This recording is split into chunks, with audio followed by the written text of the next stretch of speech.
Good morning everybody. In today's video we're going to be taking a look at how I painted up this molten lava weapon. So to begin, the spear has just been primed in a typical black primer, and then I've just given the actual blade a complete coverage with white star from 2 thin coats.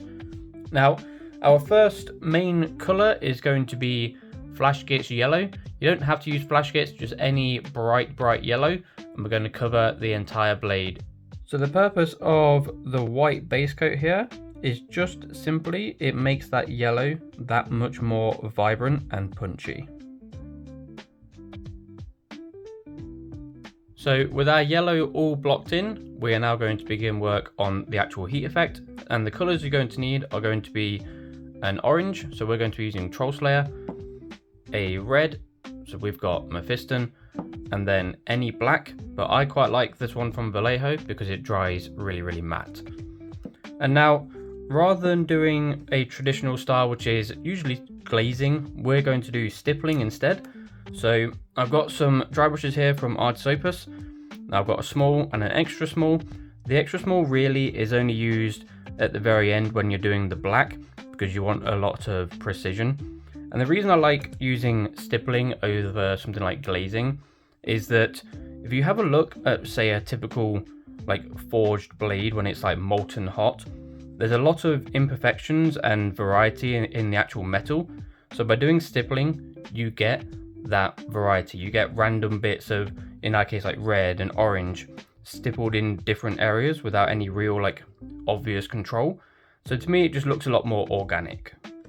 So to begin, we're going to take our orange, and what we're going to look to do is stipple this from the middle going out towards the cutting edge, leaving this very center line our nice bright yellow.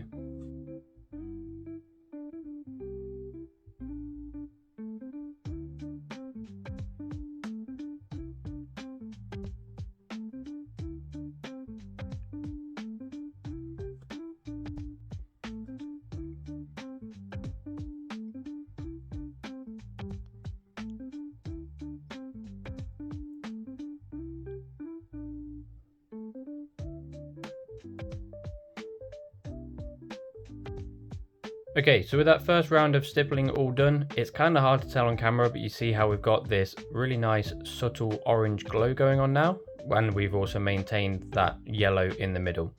So next up, we're going to take our red, and we're going to repeat the same process, but this time we're going to be a little bit more sporadic with it, and we're going to be aiming closer towards the actual cutting edge of the weapon.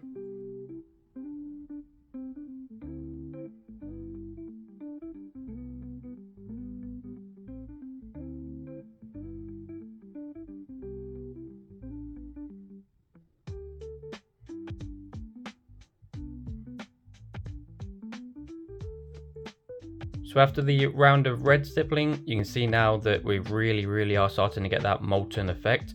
And you can also now see why I like to do stippling. You see how random those little red dots are? And it just makes the whole thing look a lot more natural. So our final step is going to be taking our black. We don't need a lot of this. You can go down to the extra small now if you want. And this is going to be our coldest spots on the weapon. So this is going to be very much just on the actual edge of the blade.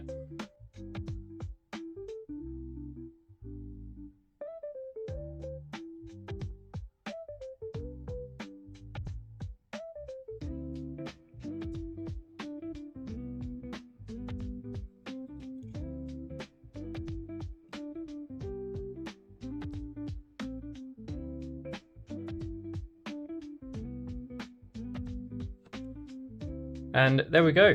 So with the black stippling all applied, you see now we've got this really nice molten weapon.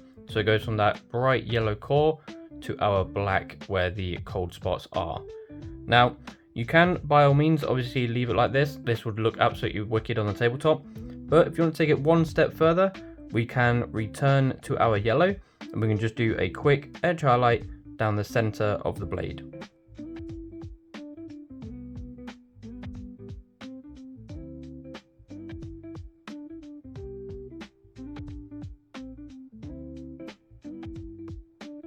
And with that yellow re-established, our Molten weapon is now completely finished. So there we go then, everybody. So as you can see, by using something like stippling, it's a fairly beginner friendly technique. You know, it's really random, really sporadic, which is absolutely ideal for something like this. And like I say, it's pretty quick, it's pretty easy. This took maybe 5-10 minutes. And it's also really good to actually be able to scale this up because you can obviously use larger dry brushes.